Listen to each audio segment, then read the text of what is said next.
Welcome to International Securities Exchange's podcast series. Facilitated by renowned educators, ISE podcasts are intended to teach beginning as well as seasoned investors the ins and outs of trading. To find an updated list of podcasts, please visit www.ise.com/podcasts. Please be sure to listen to our important message following this episode regarding the risks of investing in exchange-traded options. Welcome, everyone. This is your host, Steve Meisinger, for today's ISE webinar. Today I'm pleased that I have Dan Passarelli with me. Dan will be talking about setting up option strategies using ETFs. Dan of MakerTaker.com is an author, and of course he has the Maker-Taker business, but he has written a book on trading option Greeks, and he is the founder of Maker-Taker Mentoring, which provides options education, including personalized one-on-one mentoring for option traders. Without further ado, I want to introduce Dan Passarelli. Dan, thanks for joining us today at the ISE. Hey, thanks, Steve. It's always a pleasure to be back. How's everyone today? Wonderful. Absolutely wonderful. All right. Okay, so we have I think this is going to be a pretty interesting presentation for a lot of people here today. And I'm going to talk for a while here, 45 minutes to an hour, and I'm going to try and leave a little bit of time at the end for questions. If you have some questions during the presentation, well, feel free to ask them. If they're relevant, maybe I'll answer them during if I happen to notice them. If not, there will be more than enough time at the end to get all your questions answered.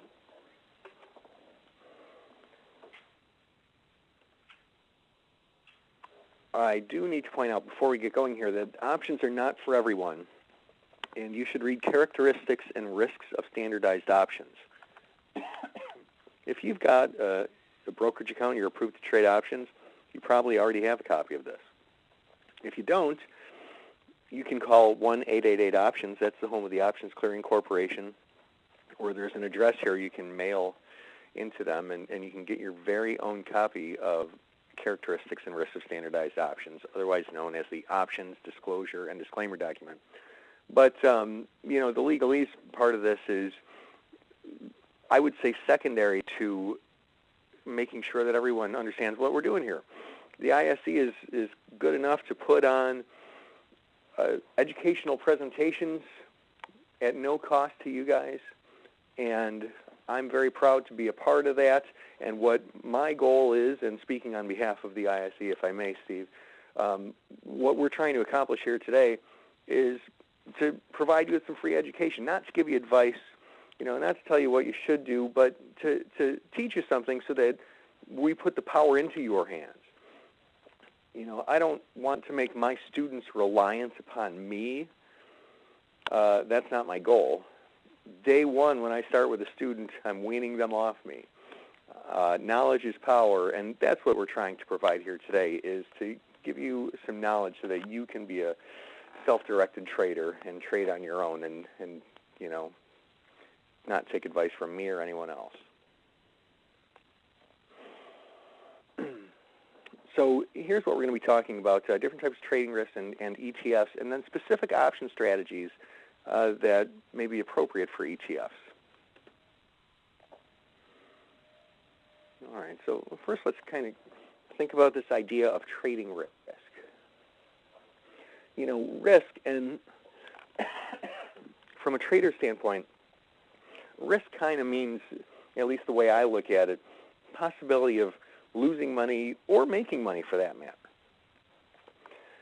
It's exposure, and that's kind of more how I would say most professional traders use that word in everyday conversation, risk. What's your risk? Well, up here I make this, down there I make that, or I lose that. But specifically, there are three types of exposures or risks that all traders have whenever you make a securities trade. The risk of the individual stock that you may be trading.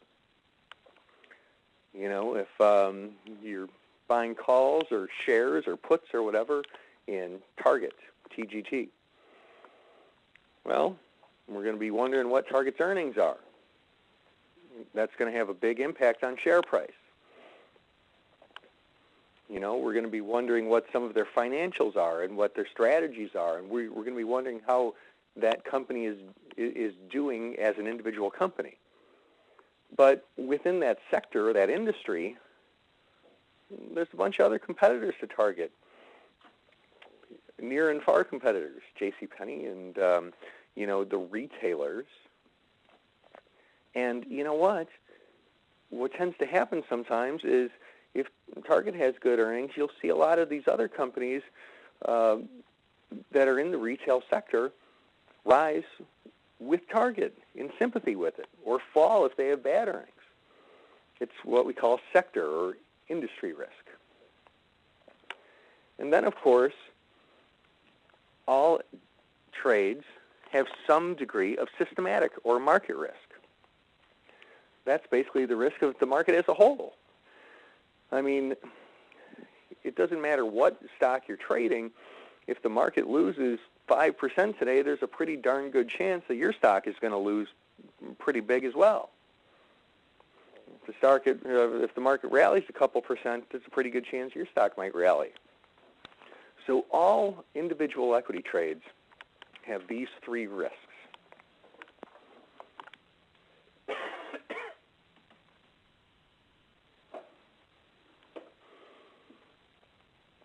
Now, within each, we can kind of define some categorical influences here. With stock risk, you know, of course we're talking about earnings and future expectations and technicals. You know, we're going to look at a stock chart and take a look at what the chart looks like for the individual stock. For sector risk, you know, we'll probably look at the earnings of some of the influential stocks within that sector, but we'll also look at industry trends and maybe technicals as well. And we can do that a couple of different ways. One is we can look at a stock chart of individual companies within the sector. But another, which is, of course, what we're going to talk a lot about, is looking at a stock chart of a tradable ETF. Similar with systematic risk. Here, the risk of the market as a whole, well, that's contingent upon macroeconomic news like FOMC announcements and unemployment figures and such, as well as politics and interest rates and currencies and such. And possibly we can look at a chart of a larger ETF.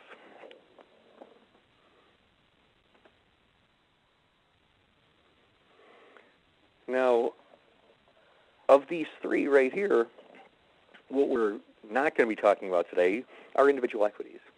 We're going to be talking specifically about trading effectively baskets of stocks so that we can trade either sector influences or systematic influences.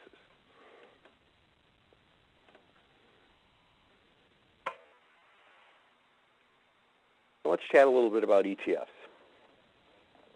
An ETF is, you know, the long name for that is an exchange-traded fund. That's what ETF stands for. And basically what it is it's a tradable fund traded in shares. And it may or may not pay dividends. Now, you know, for some people who are sort of like old school conservative investors, like, you know, you think about funds, you think mutual funds. ETFs are similar to that in some ways, but in a lot of ways a lot better, in my opinion. Because something like a mutual fund, you get in at the price at the end of the day. With an ETF, you can trade them intraday. You know, you can buy them at 9 o'clock and sell them at 9:30 or whatever. So you get a whole lot more flexibility with these things. Your commissions, there's no front load and back load and all that business.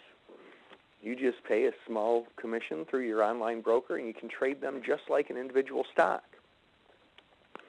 And there's lots and lots and lots of different ETFs if you're not familiar with these. Probably you are familiar with some, but you may not be familiar with all of them. like, let's skip down to the bottom here for a second.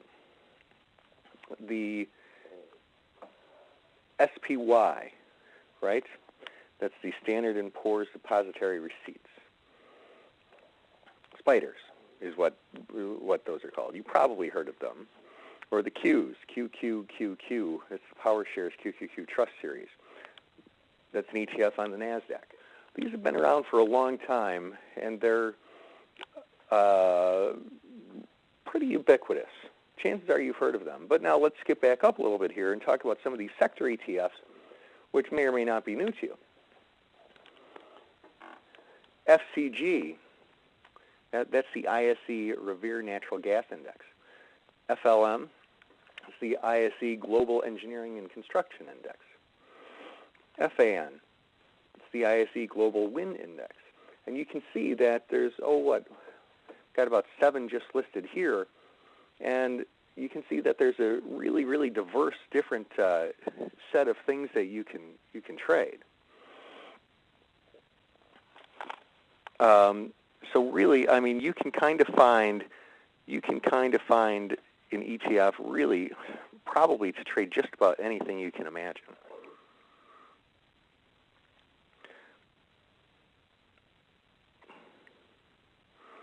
Okay.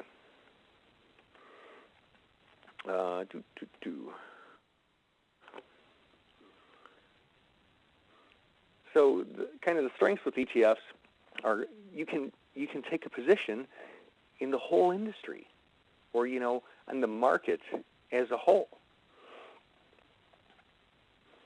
You can it could mean, of course, lower commissions than paying some very large percentage of a load or something like that compared to the more old-fashioned mutual funds, and they're very, very, very versatile.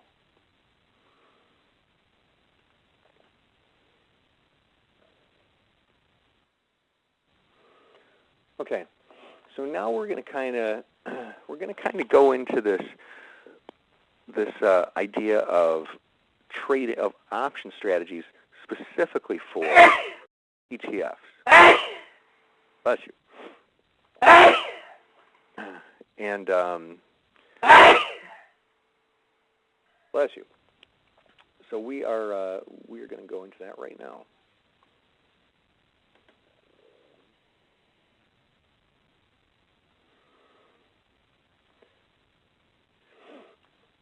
Now, there are some people who prefer.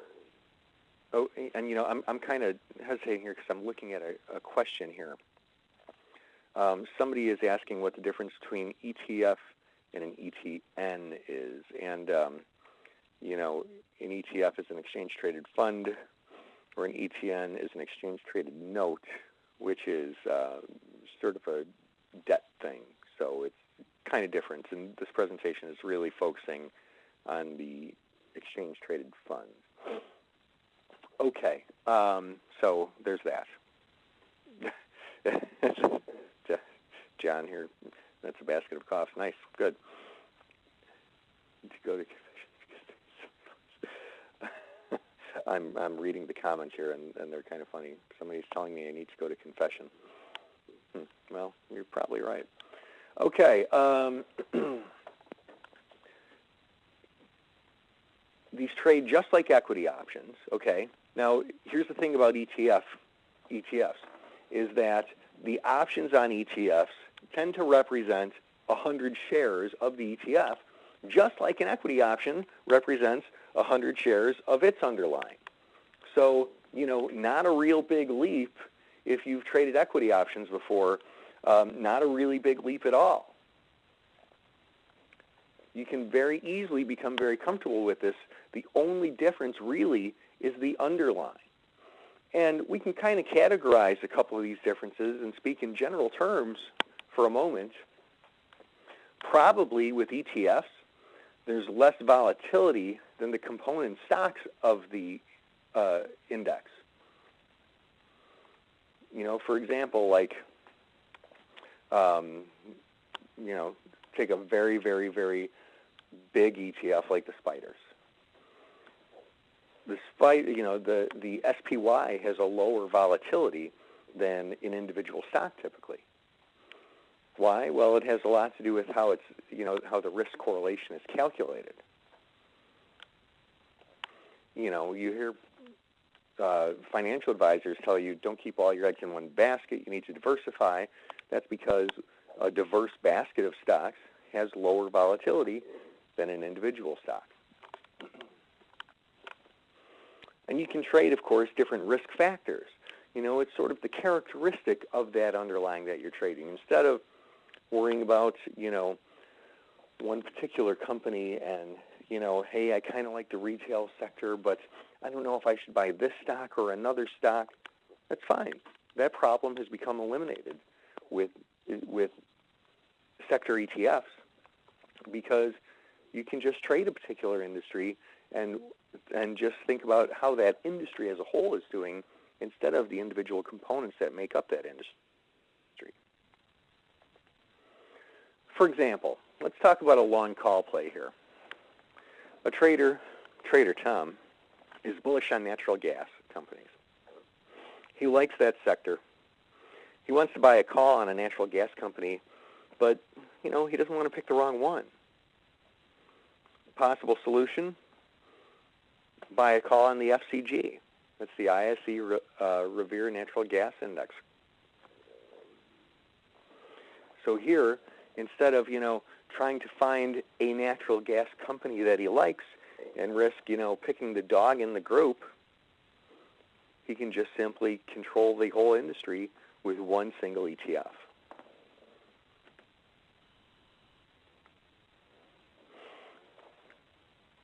All right, so in this example, FCG is trading at $20.90. It's traded below 15 back in August of 2010, which that's not really too long ago, 6 months ago. So that's up, what, more than, that's about 34% or something in 6 months. Trader Tom buys 10 of the FCG March 21 calls at 50 cents. These calls expire in, about 30 days here in this example at this time. Now, imagine Tom is right. FCG rises. What happens to Tom's call? Well, he's going to expect to make money on that call, isn't he? For those of you who are new to options, calls tend to move in the same direction as the underlying stock. If the underlying stock or ETF, as it were, goes up, Tom would expect the value of his call to go up. If, however, FCG falls, Tom would expect the call to lose value. So, basically, and again, this is kind of for the basic people, Tom's using the call as a proxy for the stock. He has unlimited profit potential, but he can only lose what he paid for the stock. So let's kind of draw this out here. This is called a P&L diagram, or a profit and loss diagram, specifically an at-expiration profit and loss diagram. On the horizontal axis here, that's the ETF at March expiration. So Tom's buying this call today at 50 cents. We're assuming that he holds it all the way until March expiration. And, this ETF could be trading anywhere. What's Tom's call going to be worth? Well, of course, it depends on what the price of FCG is at expiration. If, for example, FCG is below 21 bucks a share, now let's back up. Why is 21 important again? Oh, yeah, because it's the strike price of the call that he bought, right? If FCG is below 21 bucks a share, below the strike price at expiration, Tom can lose only what he paid for this call. That's 50 cents. Now, that does offer a little bit of an advantage over just simply buying the stock or buying the ETF. If Tom buys the ETF, if he buys 100 shares of FCG, he can lose 21 bucks a share. If, for example, this retraces back to the levels that it was trading back in August, he can lose quite significantly, lose 25%. Here he can only lose 50 cents. If, however, the ETF is trading above 21 bucks a share, what happens? Well, Tom could conceivably exercise his 21 strike call and control 100 shares of FCG. Does he make money in that case? Maybe. It depends how far above the strike price the stock is trading, or the ETF is trading. If you think about it in terms of, hey, he can exercise his call. Yeah. If you think about it in terms of, hey, he can exercise his call and buy the ETF at 21 bucks a share, well, you also have to kind of factor in the idea that he paid 50 cents for the calls. So Tom has a winner if and only if FCG is trading above 21.50. That's his break-even point. And if it's trading significantly above 21.50, he can stand to make a very high percentage profit. And I kind of want to point out something here relating a little bit to one of the comments I got here under the questions area. You know, what I'm doing here is going over option positions using ETFs as examples, and the point of this is, look, it's, for those of you who are not very familiar with ETFs, they trade just like stock options.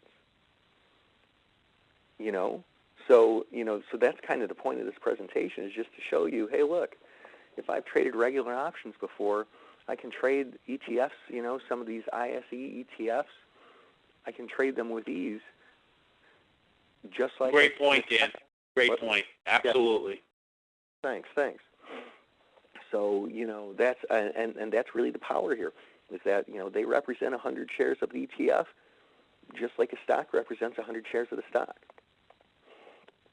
Okay, so as far as trade management goes, the P&L diagram that we just looked at, that shows the at expiration risk.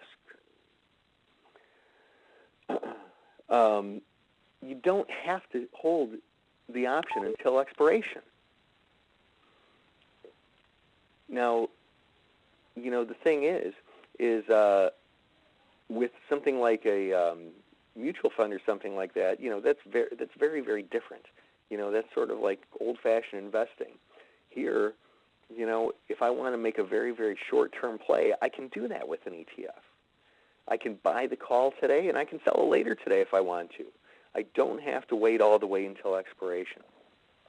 And John asks, what is ISE? And, of course, the answer to that is the International Securities Exchange. That's they are the hosts of this presentation.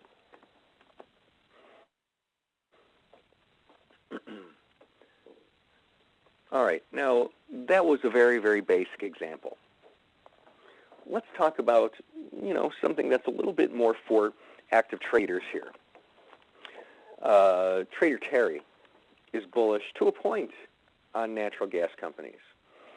Perhaps he's looking at the chart and maybe he sees a little bit of resistance. He thinks that there's a good chance that this industry as a whole can rise, somewhat. He wants to take a conservative, bullish stance on a natural gas company, but doesn't want to pick the wrong one, just like in the last example. And he's willing to give up some upside potential for less downside risk. Okay, so, he's considered the long call strategy, and he says, okay, I'm thinking about that one. I think that might be an okay play, but I wonder if I can trade this a little smarter for my forecast. I wonder if I can trade this in such a way where, I risk less and potentially make more. So a possible solution here is that Terry can trade an FCG bull call spread.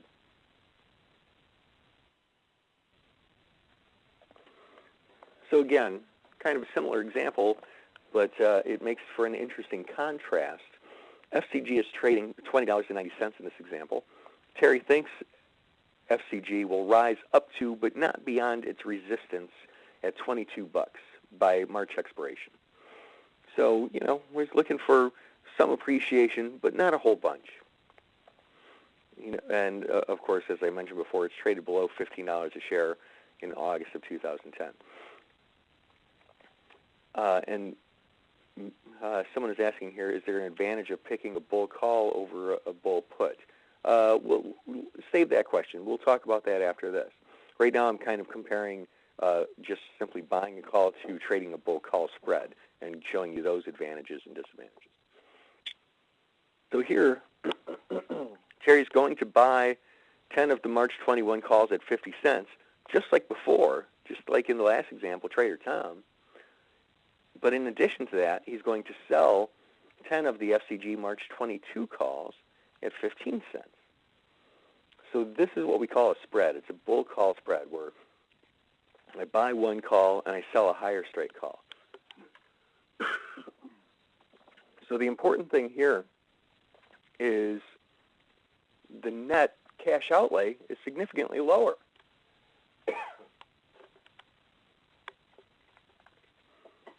You'll have to excuse me, I have a little bit of a cold. Here, he's only paying 35 cents per spread instead of 50 cents per spread. So he's saving like 30%. But don't look at it as, saving 30%. Look at it as risking 30% less. There's an obvious benefit there because here, the most Terry can lose is 35 cents instead of 50 cents. But, okay, obviously that's a benefit, but what's the trade-off here?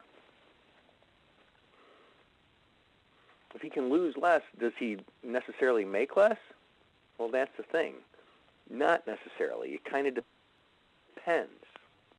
Thank you for listening to our podcast. To find more podcasts on options, stocks, alternative markets, and market data, please visit www.ise.com/podcasts.